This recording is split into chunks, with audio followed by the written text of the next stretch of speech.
Si tu ne fais pas ce geste vital quand tu fais sécher ton linge à l'intérieur, que tu fais bouillir de l'eau ou après avoir pris ta douche, tu t'empoisonnes sans t'en rendre compte. Ces 3 gestes du quotidien libèrent des litres d'eau dans ton air. Et derrière, c'est des moisissures, des spores toxiques et potentiellement des problèmes respiratoires. On t'explique maintenant Now! pourquoi l'humidité intérieure est un poison silencieux, les 3 dangers cachés et surtout, Des 3 solutions concrètes pour protéger ta santé. tu peux sauvegarder pour te souvenir des 3 réflexes simples pour éviter l'humidité toxique chez toi selon les études scientifiques. Ce qu'on ne nous enseigne pas, c'est que chaque activité libère de l'eau dans l'air.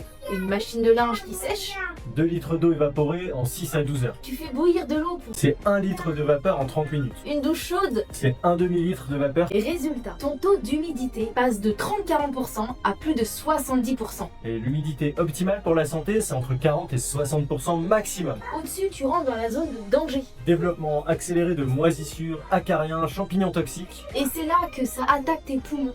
C'est pour ça que tu as une VMC chez toi, entre autres, et que l'humidité des salles de bain a toujours été un sujet. D'ailleurs, chérie, tu as pensé à ouvrir la fenêtre de la salle de bain? Stupide au bijouflu.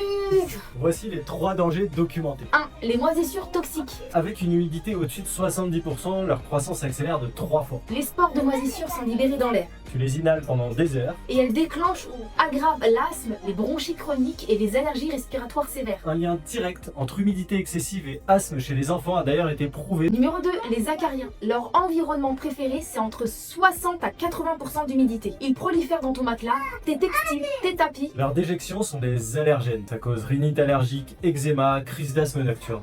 En 3, les bactéries. Quand tu fais bouillir de l'eau avec ta lessive qui sèche à côté, les vapeurs de lessive se dispersent. Ton linge humide devient un nid à bactéries en 6 heures. Tout ça se trouve dans l'air que tu respires, surtout la nuit si tu es dans ta chambre. Partage ça à ta famille, la plupart des gens ne savent même pas que c'est dangereux. Maintenant, les solutions simples. 3 réflexes qui changent ton quotidien. Réflexe numéro 1, la fenêtre ouverte systématiquement. Le linge qui sèche minimum, 2 fenêtres opposées créent un courant d'air. Fais bouillir de l'eau, fenêtre de cuisine entrouverte pendant 10 minutes après. La douche chaude, ouvre ta fenêtre 10 minutes après pour évacuer la vapeur. C'est non négociable. Maintenant, réflexe 2, La VMC qui doit être toujours allumée dans une salle de bain et une cuisine. c'est fait pour ça. Pendant que tu produis de la vapeur, garde la porte fermée et la VMC en marche. Elle extrait l'humidité avant qu'elle ne se disperse partout dans l'appartement. Réflexe 3, la hotte aspirante en marche à chaque cuisson, même juste pour faire bouillir de l'eau. Elle capture la vapeur avant qu'elle ne monte au plafond et se condense. Petit plus, le déshumidificateur électrique si ton appart est mal ventilé ou humide naturellement. Il aide à maintenir un taux entre 40 et 50% et son coût varie entre 100 et 300 euros. Ça vaut le coup si tu as vraiment des problèmes respiratoires. Les effets sont cumulatifs sur des mois et des années. Mais ces petits réflexes font une grande différence sur ta santé respiratoire au long terme. C'est gratuit, c'est simple et surtout c'est efficace. Dis-nous si tu fais cette erreur sans le savoir. Et follow pour d'autres dangers cachés.